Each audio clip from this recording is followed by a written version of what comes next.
CM Punk is slated to make his AEW return on June 17th for the AEW Collision premiere episode from Chicago, Illinois, where he'll team with FTR to take on Jay White, Samoa Joe, and Juice Robinson.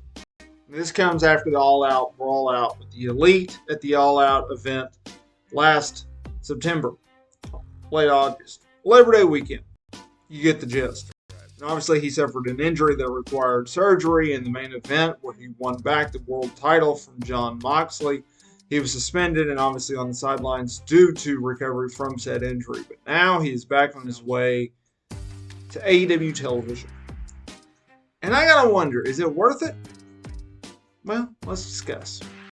Eric Bischoff has been someone who has been very vocal in regards to his opinions about AEW bringing back Punk and whether or not he's actually worth it or not. Kevin Nash came out on his Click This podcast this week defending Punk away from criticism regarding him not being a draw and helping boost ticket sales for a TV series that hasn't even premiered yet. And really, we don't know much about. Yeah, we know that Punk is going to be built as the top star for the brand, but is it going to be a glorified Rampage?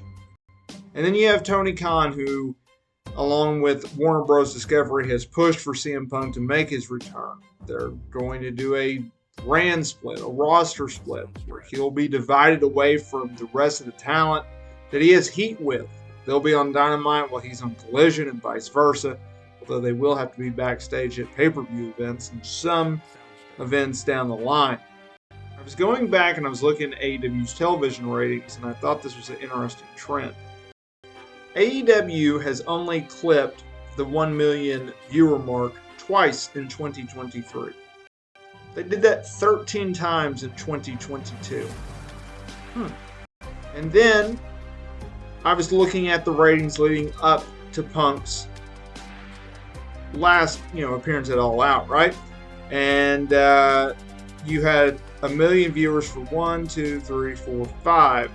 5 straight weeks leading up to All Out and then coming out of All Out. In fact, his last Dynamite appearance, they did 1,020,000. That's saying something, right? And then you got to look at the pay-per-view draws that he's done for them. They were up. And ever since he's been gone, it's been down.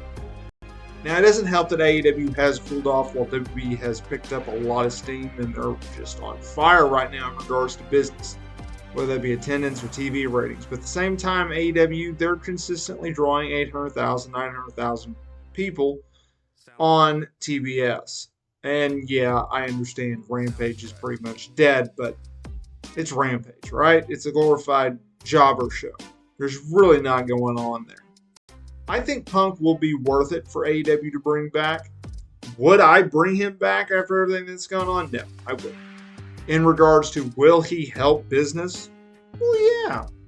And I think anyone, a la Eric Bischoff, who has he hates CM Punk and he hates AEW. Yet he's like, he did an interview with Ariel Helwani and he's like, I like the person that Tony Khan is. I just don't like him as a booker.